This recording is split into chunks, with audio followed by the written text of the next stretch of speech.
जय हिंद दोस्तों। चलिए दोस्तों बात करते हैं इस एक और क्वेश्चन के बारे में। इस क्वेश्चन में एग्जामिनर ने कहा है a person invest a total sum of ₹7900 in three different scheme of a simple interest at 3%, 5% and 8% per annum. At the end of 1 year, he got same interest in all the three scheme.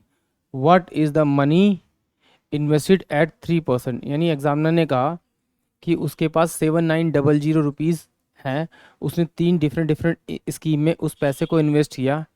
First पे 3%, second में 5% और तीसरे में उसने 8% पे invest किया। और at the end of 1 year उसको क्या मिला? तीनों से सेम सेम इंटरेस्ट मिला। तो वह एग्जामिनर पूछ रहा है कि 3% पे उसने कितना अमाउंट इन्वेस्ट किया। अगर इसको आप ओरली करना चाहते हैं तो कुछ नहीं करना, आपको सिंपल क्या करना है कि मानना है कि 100 रुपीज़ ही प्रिंसिपल था। अगर 100 रुपीज़ प्रिंसिपल है तो इंटरेस्ट कितना आएगा? 3 रुपये। तो आपको कुछ नहीं लिखना, 1/3 लिख देना। तो ये आपका क्या आ जाएगा? पहला अमाउंट आ जाएगा। फिर रेशो में लिखा देना पहले वाले का। फिर क्या करना है? दूसरे वाले का निकालना है। तो क्या करना है आपको? इसको 5 को 1/5 लिख देना। सेम उठा के इसको 1/8 लिख देना। इसका जब आप एलसीएम लेंगे तो एलसीएम आपके पास कितना आएगा? पहले वाले का 40 रुपीज़ आएगा, यानी एक अमाउंट। दूसरे वाले का कितना आएगा? आपका 24 आएगा। तीसरे वाले का कितना आएगा? आपका आपका 5 या 15 आएगा।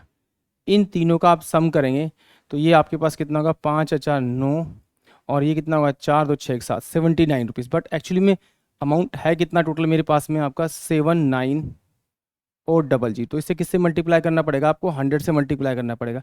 और जिस अमाउंट से इसे आप मल्टीप्लाई करेंगे उसी अमाउंट से इसको मल्टीप्लाई कर दीजिए। यानी कि आपका जो अमाउंट आएगा, यानी पहली स्कीम में जो इन्वेस्ट किया होगा उसने वो 4000 रुपीज़ इन्वेस्ट किया होगा, यानी कि ऑप्शन सी जो होगा वो इस क्वेश्चन के लिए करेक्ट होगा। आइए इसे एक बार और चेक करते हैं लॉन्ग से कि भाई माना कि भाई मेरे पास में एक पर्सन ए है या फिर ए स्कीम है, उसमें जो इन्वेस्ट किया उसने कितना? 3% से किया, 3/100 में किया। और उसका जो इंटरेस्ट आया 1 साल के लिए वो बराबर है, किसके बराबर है? बी के अमाउंट, यानी बी स्कीम में इन्वेस्ट किया 5% पे 100 इंटू में 1 ईयर के लिए बराबर है। वो भी बराबर है किसके? सी स्कीम में इन्वेस्ट किया, उसने 8% पे इन्वेस्ट किया 100 इंटू में 1 ईयर, और जो एट द एंड जो उसे इंटरेस्ट मिला वो के अमाउंट के बराबर मिला। तो मैंने क्या किया, यहाँ से मैं ए की वैल्यू निकाल लूँगा। तो मेरे पास में ए की जो वैल्यू आएगी वो वैल्यू आएगी मेरे पास में 100 बाय में आपका 3K। और अगर मैं बी की बात करूँ तो बी का अमाउंट भी सेम आएगा मेरे पास में 100K अपॉन में आपका 5। सी की बात करूँ तो सी का भी मेरे पास आएगा 100K अपॉन में 8।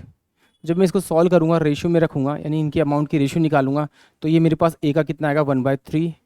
बी का निकालूंगा तो 1/5 और सी का रेशियो निकालूंगा तो 1/8।